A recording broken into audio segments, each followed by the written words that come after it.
Welcome to a Vanguard news video without the bullshit. Let's get started. Due to getting my channel demonetized once again, and having my appeal rejected, any excitement or terror I had for seeing Luard's new cards in DSS 10 were overshadowed by my crippling depression, and had to delay any new videos. Abyssal Owl is not your typical D-series grade 1 stride fodder. While the first skill still lets you search a copy of Luard from deck by discarding it, the second ability is totally different. While in your drop zone at the end of your turn, while at Ritual 3, you can bind 2 copies of itself from your drop zone, if you have a Luard Vanguard, to countercharge 1 damage. In Bushiroad tradition, Shadow Paladin gets special treatment by getting something unique and different from the rest of the stride deck sets. Luard having a different striding option and the original Abyssal Owl was always different is irrelevant. The other stride sets didn't get a countercharger of their own.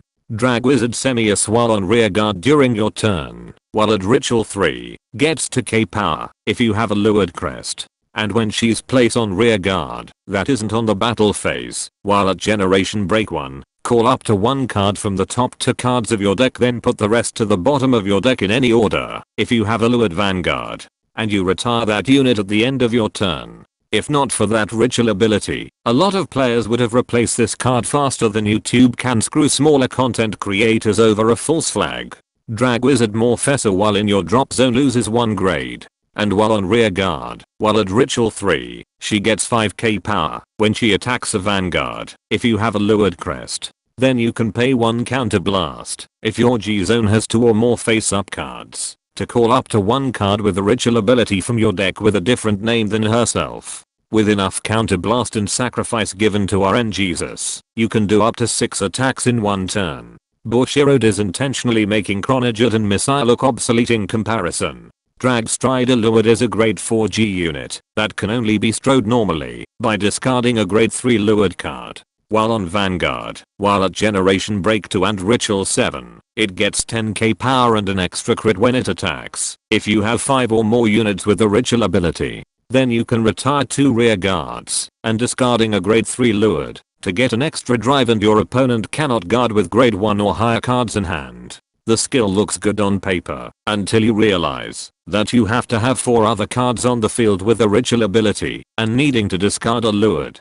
Suddenly Drag Driver is looking to be the better stride option, considering it enables the 6 attack turns that was previously mentioned. As expected, the new English restriction list for standard just copies Japan by making Sterna limited to 1 copy, then choice restricting Olivera with Valshablan. It's about fucking time that Gendiva and Willista got taken down a peg, but this just makes Minerva and Zorga uncontested. How the hell can this be called a English exclusive list when it's just Japan's previous meta, but without the collab decks being released yet?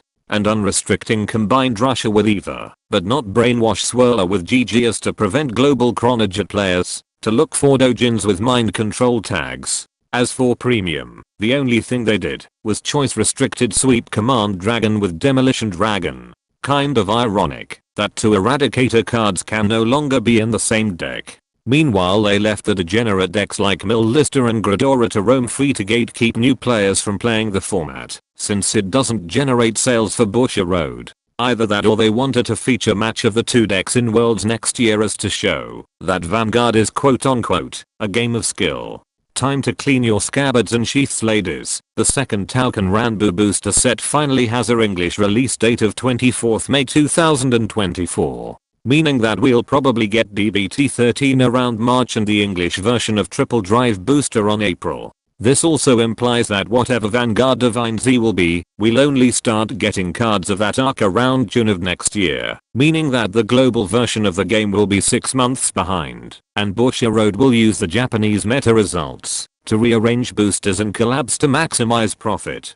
Finally, in order to keep making content despite being demonetized, I finally made a Patreon for those who want to support my channel. Links are on screen and in the video description. I will be trying this out for a month to see if this can keep me sustainable. Otherwise, this is probably the last month I'll be making any videos until I can get back my YouTube partnership. And that concludes this Vanguard news video. Be sure to subscribe and let me know in the comments if I'll be spending the next 4 months eating instant ramen.